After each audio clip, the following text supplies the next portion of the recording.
You're watching Karvelas on Sky News Live. My next guest is Coalition Senator from WA, Dean Smith. Now, he's kind of become a household name now, I reckon, Dean Smith, because he's the one, of course, who has authored this bill, the Dean Smith bill. You just call that marriage equality bill the Dean Smith bill now. He is the man behind the bill. Welcome to the program. Good evening, Patricia. You gave a very powerful speech to the Senate on marriage equality after the yes vote was delivered.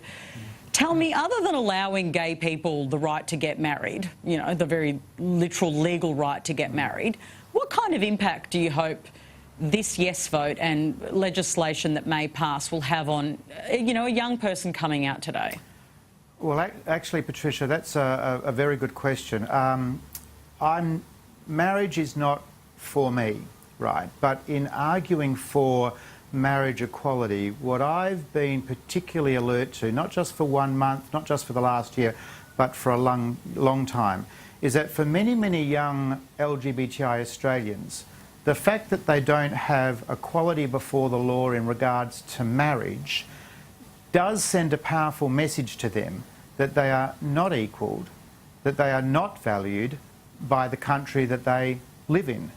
What has been so joyful, if you like, so exciting about the very strong and very emphatic yes vote is that young LGBTI Australians, even older LGBTI Australians, can now feel with great confidence that their country values them.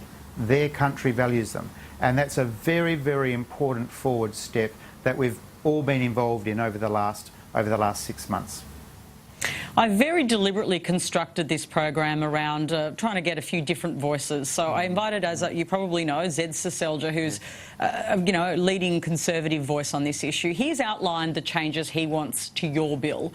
And one of those, of course, is in relation to pulling parents' rights over children and the kind of education they get over sexuality. Are you prepared to look at those amendments that clearly he supports, particularly around children's rights and parents' rights? Well, the first thing I'd say is that no one would deny that parents should not take an interest and should not have some control over what their children are learning in schools, whether it be about sex education, religious instruction or other issues.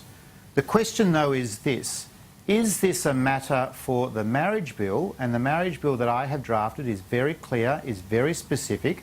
It is about giving effect to same-sex marriage while at the same time protecting people's religious views about marriage.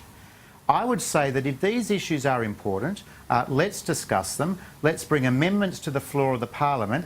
I strongly suspect, though, Patricia, this is not a matter for the marriage bill. This is probably more a matter for state and territory governments, and as a very, very strong federalist, you'll find nothing in the bill that I have proposed that seeks to override state and territory authority, because as a strong federalist, and I might remind my colleagues that is a Conservative principle, you will find nothing in the bill that seeks to override state and territory authority. But parental rights, everyone agrees that parental rights are important, but they should not be used as a delaying tactic on the issue of marriage equality when the country has clearly voted for marriage equality. Zed Seselja is also concerned about your bill because he says, you know, basically it might be a bit concerning that the Greens and Labor are so enthusiastic about your bill and mentioned that, you know, that's something that clearly concerns him. What do you say to your colleagues who think that you've gotten, can I say this very cheekily, into bed with the Greens and Labor? Well, I would call it a campaign tactic, a campaign slogan. This is not a bill that the Greens would have drafted themselves. It's probably not even a bill that Labor would have drafted themselves. It is a sensible, fair bill that is being born out of a Senate committee process. It is true, it does have consensus support. I would say, Patricia, that what this country has become tired of, not just on same-sex marriage, but on other issues, what this country has become tired of is the partisanship and the point scoring between political parties. As I've travelled around over the last few days, I think people are encouraged, enthused about the fact that a bunch of senators, backbench senators like myself, put their minds to the issue, drafted what is a very fair and sensible bill, and, fingers crossed, looks like they might be able to get a positive outcome. But let's be clear about this. We have a parliamentary process. We were always going to have a parliamentary process. It is important for some people, including Zed Seselja, to take the campaign slogans, to take the campaign rhetoric and turn it into an amendment and put it before the Parliament and have it tested. All right, I bet you've done the numbers, and in fact, if you haven't, I'm concerned about your political nous. So you tell me, because clearly we've got now the Treasurer, Scott Morrison, Zed Seselja on this program, Matt Canavan earlier today, all saying they want these religious changes to your and protections to your bill now, not next year, now. So what are the numbers on the floor? Can you get your bill through without their changes? You may not let me answer your question because I'd like to answer it a different way if you'd indulge me. In the Senate committee report, it addressed the issue of broad religious freedoms, and it said a couple of things. It said, yes, these issues are worthy of examination. It said that the examination of these issues should be done outside of and separate to a marriage bill which is very, very narrow in its scope.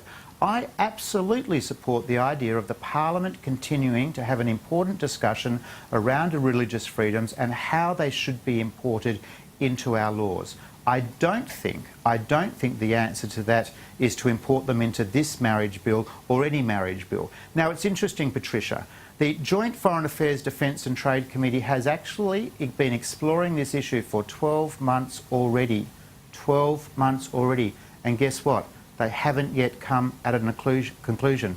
If these issues were important, we would have had a conclusion, we would have had amendments. The detail of these issues would have been part of the campaign that we saw around yes and no during the postal survey. I'm a little sceptical, but I'm happy to give people the benefit of the doubt. What we have seen is that the modus operandi for some people is to deny, deflect and delay. Deny the outcome of the postal survey, which was clear and emphatic. Deflect the issues away from that very, very simple of same-sex marriage, giving it effect in the law, and to delay a parliamentary resolution to this issue, which is not in Malcolm Turnbull's interest, which is not in the government's interest in the broad. And I tell you what, the country is ready for this to be ended. Some people, though, would like to make this the never-ending story of marriage equality. Dean Smith, thank you so much for your time tonight. Great to be with you, Patricia. The never-ending